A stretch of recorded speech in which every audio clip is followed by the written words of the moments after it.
everybody, this is Cassie with Crowd Chat with Cassie Elle. And today I have Dan Letzring from Letiman Games on the show. Welcome to the show, Dan. Thanks for being on the show tonight. Thank you so much for having me. Yeah. I'm excited to have you on the show, mostly because you had a campaign recently that did really well. It did over $125,000, and you brought in over 1,400 backers to it. And that was Adventure Tactics. I'm actually going to go to the web real quick, so everyone... Oh, no. I'm not going to the web. I'm going to have to go do that in a second. I was going to show everybody... Here, actually, I'm going to do it right now. Hold on, everybody.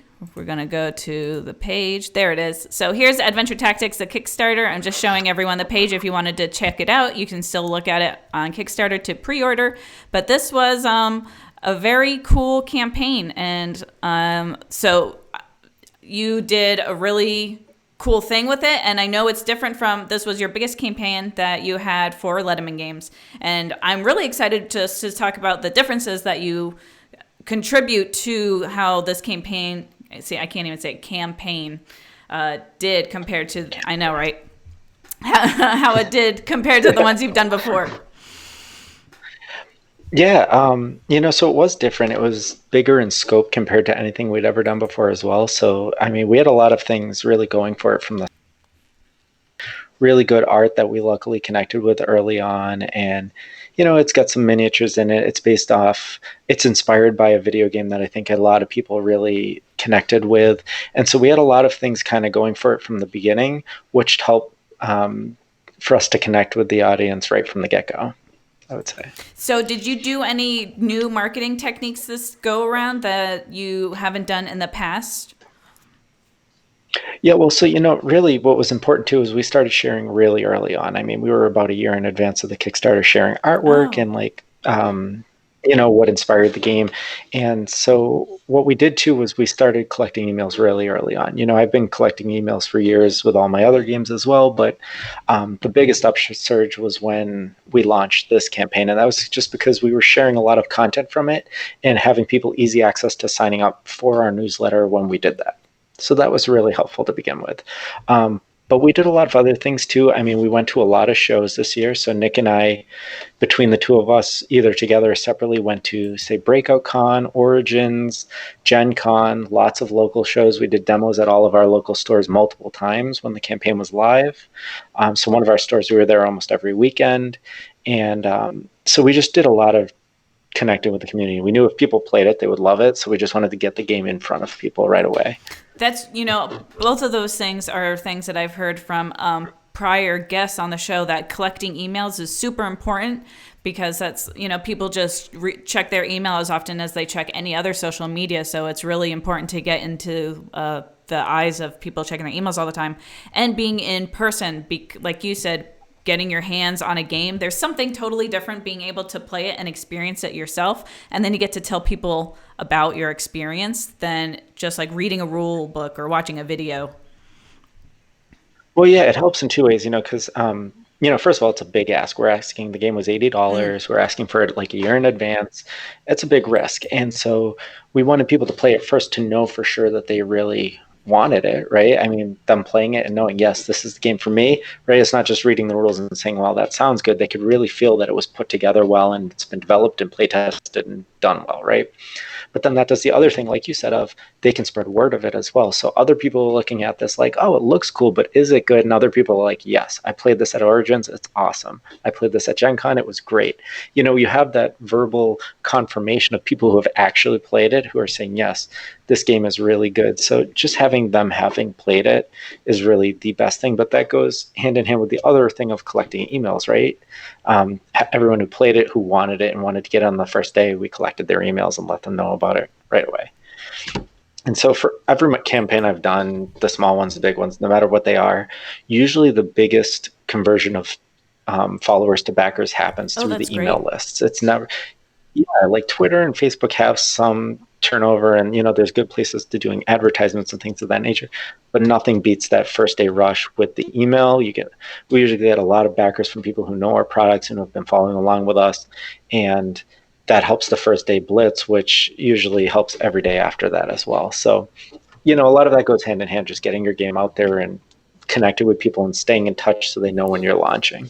Now, you mentioned briefly that, it's good to do advertising in Facebook and Twitter and things like that. Did you do any specific advertising for the campaign? Like, I've heard some people have gotten good experiences from doing advertising mid-campaign or doing it before the campaign launches. So I'm just curious how what you did for your advertising.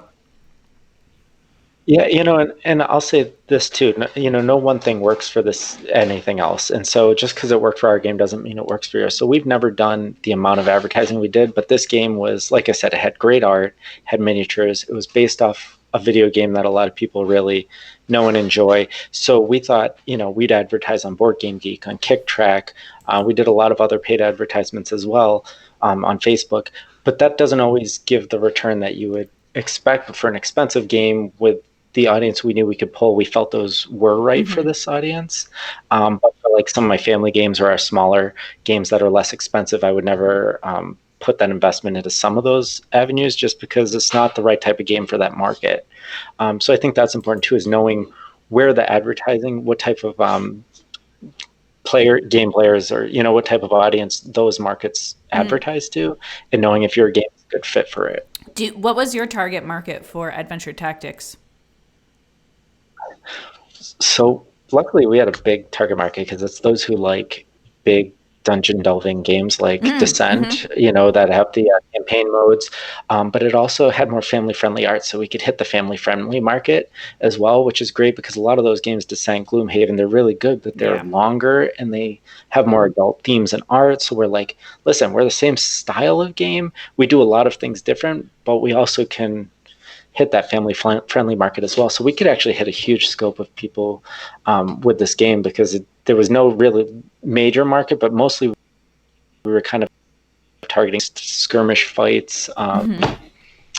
Yeah, and people who like Fire Emblem and Final Fantasy Tactics. Those were kind of the biggest demographics we were aiming for. And honestly, those are good demographics that reach out for Kickstarters, and they're big supporters of campaigns. So it seems like you had a good, like you were just in like a good spot too for what you had and what the market was looking for. Well, and we realized that early on, so that's why we did invest more into marketing, things of that nature than we normally do. We hired Anna Maria Jackson Phelps to run our social media and marketing. Oh, that's great. Because again, yeah, she did a fantastic job. And part of it was, I do a lot of this on the side of my full-time jobs, and I knew we needed someone directly handling all this that just did it. And I knew I couldn't keep up with it all myself for this campaign of this size. So right from the beginning, we were like, we need a third person in on this, because the designer Nick was helping me with it as well, but we just needed more people who could focus daily on it while we were at our jobs as well. So it's worth it to invest in people that are going to help bring your product to another level. And she did. She came up with copy editing for our ads, where we should be advertising, and she also, which was great, was just organize like when we should be sending games to reviewers and where we should be sending our ads, what type of ads we could build. Things that just take a lot of time that we didn't always have the time for. We had an extra person helping with that, which was fantastic, and just a mental relief as well. So would you suggest to always depend, or I guess my question is, does it matter the size of your product and what you're projecting for to bring on a third person to help with that? Because it sounds like it's a lot of time consumption, and it doesn't matter the size of your campaign. You're still going to be spending a lot of time just investing in on those projects. Do you think it would still be worth it to invest in a third person? I think it depends on your budget for it. I kind of decided after this relationship with Anna Maria that if we have the budget for it, like, we go into each Kickstarter, like, here's our budget pre-printing, right? And if we have the money in it for doing that, I think I would do it every time, because it worked great. She did a phenomenal job. She did things better. I have no real marketing experience. Like, I've been doing this for years, but I'm not like good, I'd say great at marketing. So having someone who has experience with it and who can just organize a lot of those things for you if you can't do it full time is just, that was priceless to have that help. So I would definitely consider it. There's a lot of people who do that. Anna Maria connected well with us. I know she does it. You've done that. I know Andrew Russell Burkett does it. There's a lot of great people who've done a lot of great work with campaigns that I would recommend. So I think if it's in your budget, I would do that every campaign. Okay, that's great to know. And yeah, I know that not everybody can afford it, but if you can, it sounds like the return on investment seems to be worthwhile. Even in just like if it's your time, time is money, right? So you don't want to be spending all of this time in something someone else knows. And you can work with them too. Like if you go to them and they say, here's my rate, like then you can just contract less time or something, right? So if you say, okay, well, maybe I just need you for the first week of the campaign and the last week of the campaign, and I'll handle everything through the middle. So they can kind of direct you and do some of the work up front and at the end when you need it the most. And then once you see kind of how they've done it, you kind of take it over through the slumps of it. I mean, usually the slumps is when it's great to have help because they can come up with other ideas as well. But like I said, you can tailor it to how much money you have for your budget for it and find something that works, right? So, do you have any well, now that the Kickstarter is over and you're doing pre-order stuff, are you doing any marketing for pre-orders at the moment, or are you still working with Anna Maria on post-campaign marketing? So as of right now, we stopped working together. She worked full time with Pencil First, and we were kind of done with the Okay. rush of the campaign. So we've kind of talked to her about, well, for future campaigns we may connect, but it's not an ongoing thing. Um, right now, we're not really running a lot of marketing because we're kind of we're getting files ready for printing. We're kind of at a slow point because I mean, this game where it's so expensive, we find it's a lot easier to get people to pre-order it or to want it when we have product available. But to commit that much money so early, it's kind of a hit or miss type of situation. But we have a booth at PAX Unplugged, and I plan to just run demos of it 24/7 while the booth's open. I mean, the whole time I just want a table with that game running, and we're looking at breakout cons coming up early next year. I'm hoping we can make that, depending on where it falls with Gamma. And we have a couple other things we're looking to do. So yeah, we're very much still trying to show it, but we're not like pumping online advertisements right now, just because the game's kind of in that in between stage. That's great. Well, at least you're still going to be putting it out in the eye of the public, so they can still get a chance to play it and get that word of mouth going. Yeah, No, go ahead. sorry.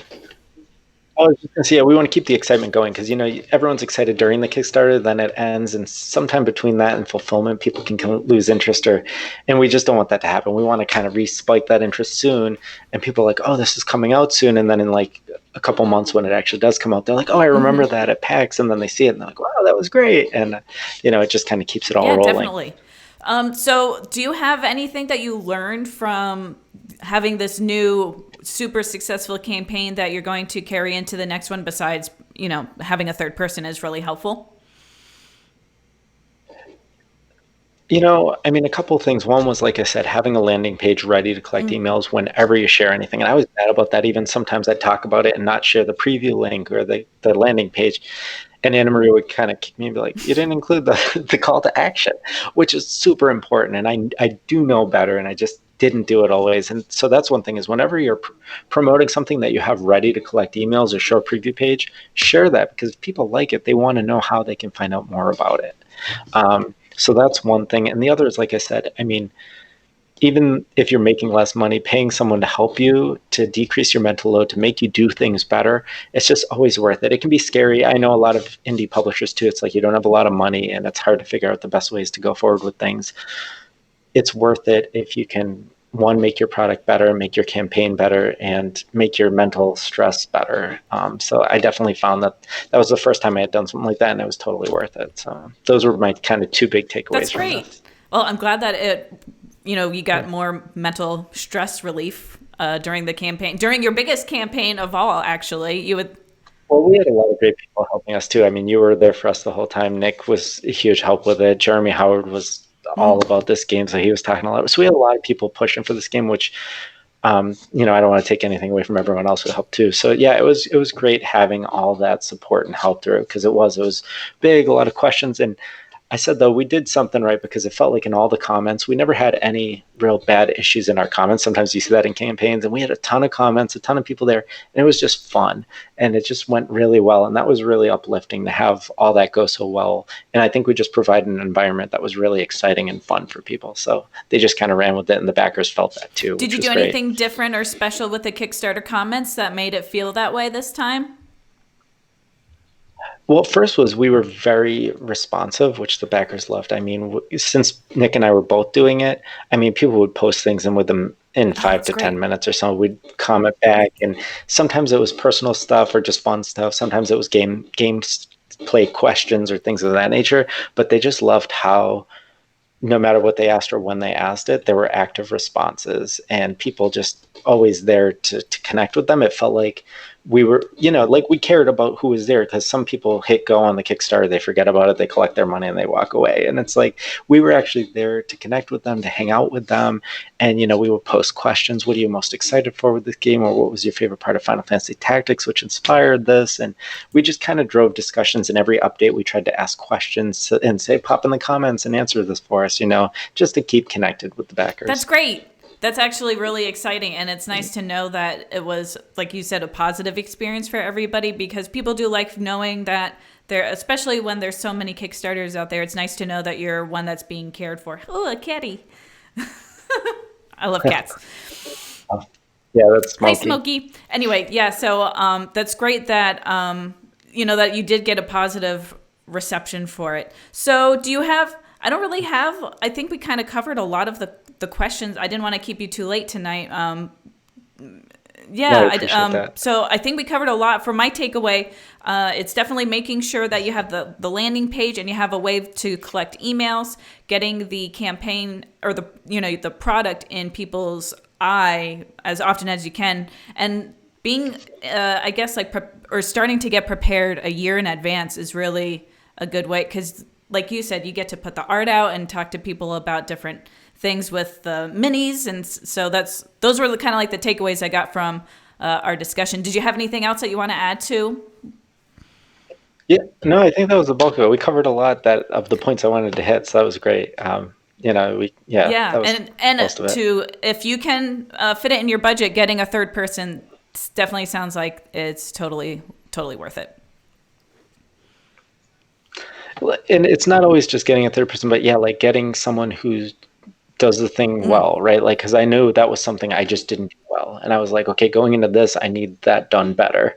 And so it's just finding the right people to take care of the things that are your maybe shortcomings or things you don't do as well. Yeah, that's a good way to put right? it. Yeah, because some people just are actually really great at the marketing, but they're not good at maybe some of the back end stuff and like the technical questions that people might have. So yeah, I guess finding another person that takes care of your weaknesses so that your strengths all come together. Yeah, that's, I think, cool. Yeah, that was a good way to put it. That's all I had for today, Dan. Did you have anything that you wanted to leave about Adventure Tactics? If anybody has any questions, or is there a way they can reach out to you? Yeah, if anyone wants to reach out to me, I'm on Twitter, Facebook, Instagram, everywhere at Letiman Games, Letiman Games. And I just really appreciate you having me on. Thank you so much. And I mean, I'm always happy to help with campaigns. So if anyone has any more questions or follow-ups, please reach out. I'm happy to, continue this conversation further in private with anyone. You're picking up watching. All of my campaigns. Yeah, I know. Thanks for that. Well, I appreciate you being on the show. I know that you had stuff to do tonight, and it's I didn't want to take you too long. So thank you so much for coming on the show, everybody that was here to watch. I hope that you got some cool knowledge from watching this episode.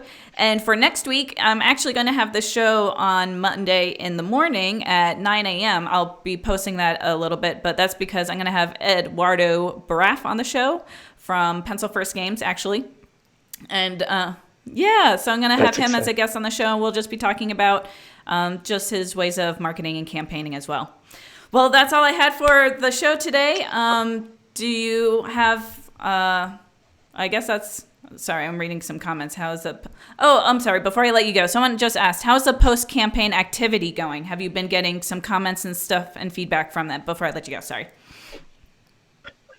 Yeah, no, that's great. Yeah, we've been getting comments. I mean, we're still trying to post this game, there's so many components that, we're progressing, but it's not like we have exciting updates, but we still update the backers to let them know what we've completed or what our artwork and graphic design is done now. And one of our backers even posted at one point, just like, because I just popped in the comments and said, just saying hi. And one backer was like, yeah, I miss everyone being here. So they just said hi back. And it was just cute that people are still trying to find that that group, but we have a Facebook group as well. That's all fans for the game. So we've been staying in touch there as well. So that's been going That's well. great. Cool. Yeah. Well, okay, so that was the only question. Now I can actually let you go. Well, thank you very much. Thank Have you. a good rest of Yep. your Thank you so evening. much for being on the show. Everybody, thanks for watching Crowd Chat, and I will see you next Monday at 9 a.m. Eastern Time. Have a good night.